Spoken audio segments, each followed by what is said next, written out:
Ito na nga yung ingredients sa salsa. So, nakagawa nga ako kagabi ng isang kaldero. Dahil dito guys, natuto rin akong gumawa. Dahil ito palang mga chips na to, ay pwede palang gawing tacos. Or isawsaw yung chips sa ginagawang tacos. So, itong mga ingredients na to guys, natuto lang din ako doon sa binigay ni Amo na mga ingredients. So, instead na kainin mo yung chichira, so isawsaw mo sa isang salad. So, ito nga yun guys. So, mayroon pala siyang mga ingredients na bell pepper, pwede yung green, yellow, orange, or violet. Kasi mayroon palang violet na bell pepper.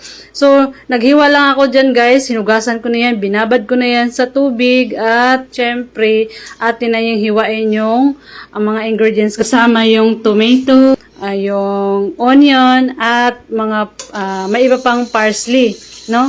At oil, season to salt, and of course, ground pepper. So, ito na yung mga nagawa ko guys. Hindi ko na pinakita yung paghihiwa ko kasi gabing-gabi na talaga ako nakagawa.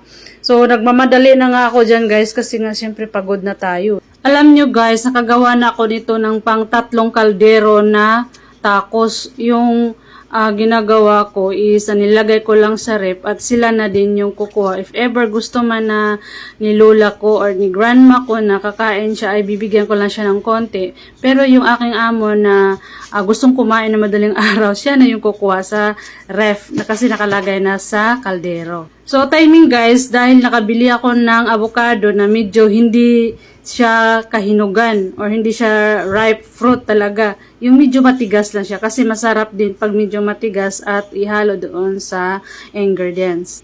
Kasi yung pangalawa na gawa ko na isang kaldero din ay nakabili ako ng avocado na hinog na talaga. Kaya yun medyo na siya, medyo naglugaw na yung aking ginagawa. Pero ngayon pinili ko na yung medyo matigas kasi nga syempre gusto kasi ni Amo na medyo malaki din yung hiwa at medyo matigas din yung mga panakot natin sa gagawing salsa. So smile lang tayo guys kahit pagod na tayo at gabing-gabi na talaga yan. At ito, may isa akong piraso na onion. White onion yung ginagamit ko guys kasi ito ay masarap talaga kahit hindi mo lutuin, masarap siya kainin. At ito na nga guys, yung finished product ko na ginawa ko kagabi at hinahalo-halo ko ngayon para talaga yung buong mga ingredients ay mag-set talaga at malagyan ng iba pang mga panakot. At lalo pa siyang sasarap. So enjoy!